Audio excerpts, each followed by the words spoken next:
Anya dị ekwu ikpo nwa anyị ndị Igbo maka na onwe ndị anyị na-refer to as ndị Igbo bịa binyere isi anyị, ụfọdụ bụ tenant. Igbo ka anyị bụ, nwaanyị ga-eji sị na Igbo ka anyị bụ n'afọ m bụ Udoka. Udoka enwere meaning na Yoruba, Udoka enwere meaning na Benin language, Udoka nwere meaning na Igbo language. Ka ife anyị na-narrate na onye si ebe bịa ọ karịgo 200 years ago now. So ka ị ga-esizi na-eclaim na ịbụ onye ebe n'iri. In fact, onye ọbụla si ebe ọ si migrate bịa ya achịkọ ebe ọ si migrate bịa na awa ga-enwe ike identify ka ọ bụ gị ike si na ụlọ nna ya dị n'Enugwu. So eventually anyị ncha bụ ndị Igbo, anyị ncha bụ ndị Igbo.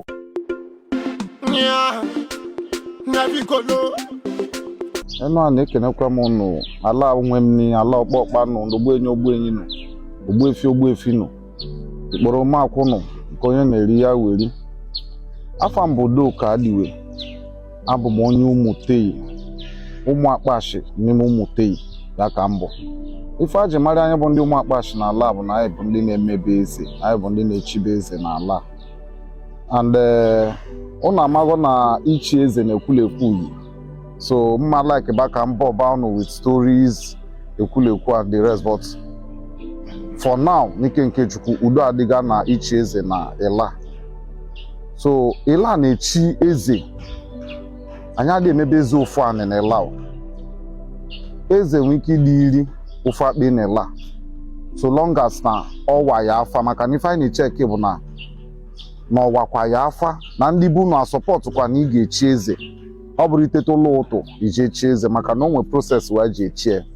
So before wa ga-eji si na ịchọ ịba na process of ichi eze, wa na-eme consultation ịmarị ma ichi eze wee na ọ ga-adịkwa mma, ngị na onwe ije ga-echi ya na ọ ga-adịkwa ya mma na arụ ọnụ weba consider ba ndị ije ga-achị.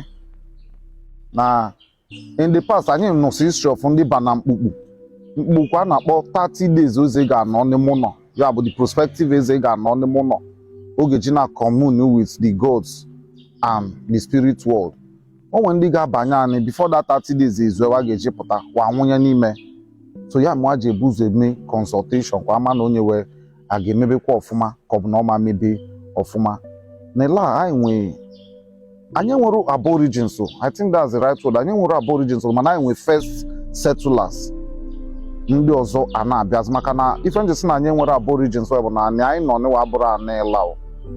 Ebe ịla nwa anyị bụ by the river bank a na-akpọ Ọmọka.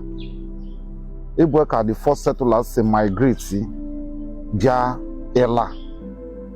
Mana ịla as a whole bụ a conglomeration or a cosmopolitan village.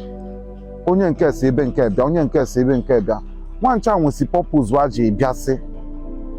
Ụfọdụ bịa maka ya inyeri the first settlers aka ward of external infringement. Ụfọdụ bịakwa for other reasons. So Ela Seledowa.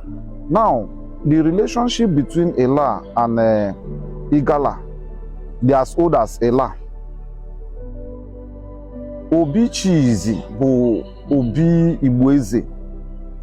Ọ bụ part of gift ndị be nne when Igala ji support ichi eze ka mmụọ si bịa Ela. And ka anyị na onwe anyị kwe bụkwa ụmụ akpashi si bata Ela, maka na anyị bụ ndị chibe eze. History la adịsịrọ straightforward, maka na anyị mago na history obodo ụfọdụ ga-ata ka ọ ga-esi favor wa, ụfọdụ ga-atakwa ka ọ ga-esi dị iche. So Ela bịa in parts according to final Utei, Nwabuku, Edem, Agụ na Ụmụyagbo bụ ndị bụ ụzọ bịa. Eventually Ụmụyagbo dịzị ka not the silent, maka na Ụmụyagbo merge with their brother wa na-akpọkọzi nwancha Ụmụagụ. So wa bụ ndị ọ bụ na wa chi eze, wa bụ ndị na-abụ ogbelani. But that does not mean na ndị ọzọ enwerukwa right ichi eze n'Ela, because na family anyị na-echi eze. So I think I'm speaking from the point of authority now. N'okpologwu anyị echigo almost 7 ezes n'Ebue. I think Obi Modebe, Obi Onwa dị amụ well ka m kpọdebe nke ndị nlote maka na ejiri m akwụkwọ wa n'ebe enyo mana anyị echigo like that. Anyị chi obi almost all the obis chinela anyị chiwe. So that is the position of my family. Ogbe n'ogbe ndị bogoda na wa bụ first settlers wa ụmụkwe ndị bịa integrate into them, migrate from other places bịa dịka ụmụogwu dị under ụmụagwụ mana according to history ndị ụmụogwu bịa from Ọka. Ịbịa n'Ukwumege bịa majorly from Benin mana ụmụkwe ndị bịakwa mergekwe with them form ọzọkwa Ukwumege wee the same thing na Ụmụtei anyị n'onwe anyị nọ. Ụmụtei nwe ndị bụ first settlers ndị ọzọkwa bịa join wa for one reason or the other. Anyị n'onwe anyị bụ ụmụ akpashi join Ụmụtei mana originally anyị abụrụ Ụmụtei ka anyị nọ. Anyị nwe our first settlement by Ogbo Obi ebe Obi Igbo Eze Chini nye anyị ka anyị nọdụ mana considering the politics of kingship onwezi obi anyị chi n'Ụmụtei obi wasị mba na ya ma nwe ike na-achọta anyị n'ebe ka anyị gbadataza ka anyị si bụrụ ndị Ụmụtei Ilowa. Ilani at least modernization abịaga nso ịmasị obodo ọzọ bịa ila bịa ga-echi eze onye ka ị chọzi ịchị eze ga-ebudo ụzọ chi ezinụlọ a so ọ bụ eze chie ezinụlọ aka ọ ga-ebu ụzọ na-achị by extension ọchị ogbe ewe na ọ bụzi Chukwu nye ya ụtọ ọmị ịtọgidezie ọ bụrụ na nga sọsị n'ime ndị obi chini onye wa abụrụzia ogbelanị. So there are so many things ọ bụ na mma the privilege ikwube n'ebe about the role ụmụ akpashi played in installation of Obi n'Ila. Oge wa bịa Ila oge ndị first settlers bịa Ila wa try ichi eze when ike ime enyo because no nwe powers nọ n'Ila before they came. So ndị nwe the powers are handed over properly to them so they could not control the spirit wa kudo n'Ila. So that spirit made it impossible for them ichi eze as at that time. Anyị bụla Igbo ka Igbo nwaanyị ga-eji si na Igbo ka Igbo bụ n'afọ m bụ Udoka. Udoka enwere meaning na Yoruba. Udoka enwere meaning na Benin language. Udoka nwere meaning na Igbo language. And so far na Ila ka njem bụrụ mmadụ bụrụ onye Ila afọ Igbo ka anyị na-aza mana o nwere one caveat dị anya anyị adịghị ekwu ikpo onwe anyị ndị Igbo maka na onwe ndị anyị na-refer to as ndị Igbo bịa binyere isi anyị ụfọdụ bụ tenant ndị si East bịa anyị je ga-asa asị ndị Igbo kwa bụ mana at the long run anyị na onwe anyị kwe bụkwa ndị Igbo. So Igbo ka Ila bụ no matter where isi bịa ka ife anyị na-narrate na onye si ebe bịa ọ karịgo 200 years ago now. So ka ị ga-esizi na-eclaim na ịbụ onye ebe n'iri. In fact onye na ọbụla si ebe ọ si migrate bịa ya achịkwa ebe ọ si migrate bịa na awa ga-enwere ike identify ka ọ bụ ga-enwe ike isi na ọkpụ nọ nna ya dị n'Inebwe. So eventually anyị ncha bụ ndị Ila anyị ncha bụ ndị Igbo. So na ọ bụ peaceful coexistence ka anyị ga na struggle ka anyị nwee at every point in time maka na isi na isi Bini bịa wasi naba Bini we now inwe ọkpụ nọ n'Ebwe ka ọ bụ onwe bụ adobenye ya n'Inebwe ha ka ọ bụ isi na isi Nteje bịa ije Nteje na onwe bụ inwe ọkpụ nọ n'Ebwe. So onye ncha bụ ndị Ila. In short anyị ncha bụ ndị Ila bụrụ ndị Igbo. So there are no two ways about it.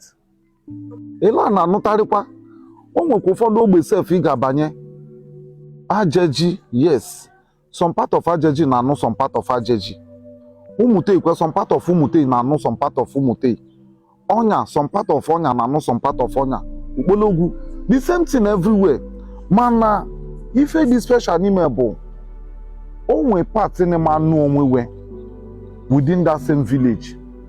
Dịka na Ajeji onwe ndị wakpọ Nzọkpala. Ndị Nzọkpala I think what about I'm not so sure about it, but let's say now I do about 3 quarters. Nzọkpala na Ajeji. Those 3 quarters wa ma wiki in no well. The same thing n'Ụmụtei. Onwe ndị n'ime nwekwa ike nnu onwewe. So ka ọ si dị na ala ncha mana ọ bụrụ na Ila nwa na nnukwu onwewe wa na anụ abụ m onye Ụmụtei na onye Ajeji bụ nwunye m. So the same way mụ na enwekwa m ọgọ na Ajeji onye na-anụ my elder sister onye Ajeji ka ọ bụ. One na-anụ my auntie n'Okpologwu. About 3 or 4 of my aunties one na Ukwumege. You understand? My grandmother bụ onye Okpologwu wa bịa anụ Ụmụtei. So that is how it is. Anyị na-anụtarị onwe anyị. m ga-take the holistic view of it. Isi ebe a na-ele ncha niile bụ understatement. Ọnụ n'ọbụla na-asị nnọọ ndo suppose ịma na Nneoma State bụ for everybody, for all of us. And politically, we're creating Nneoma State. Anyị ko favor. Ọ ga-eme gọọmenti abịa closer home to the people. If anyị na ndị ụmụ nwanne anyị ndị Urobo na ndị Soko na-azọzi kịta, anyị na-awa ma na-azọzi ahụ, because by then we see go their own part. Hello, time ka anyị pempe, was it 1992 or so? Kwa create Delta State. I think the same time kwa create Osun State. Ndị nkuzi na-akụzi anyị na primary school oge nwancha move, because as at that time ọ dị ka ma ba secondary school so. Ndị ncha move ndị bụ Osun State, wasị nwancha na Banu State unu.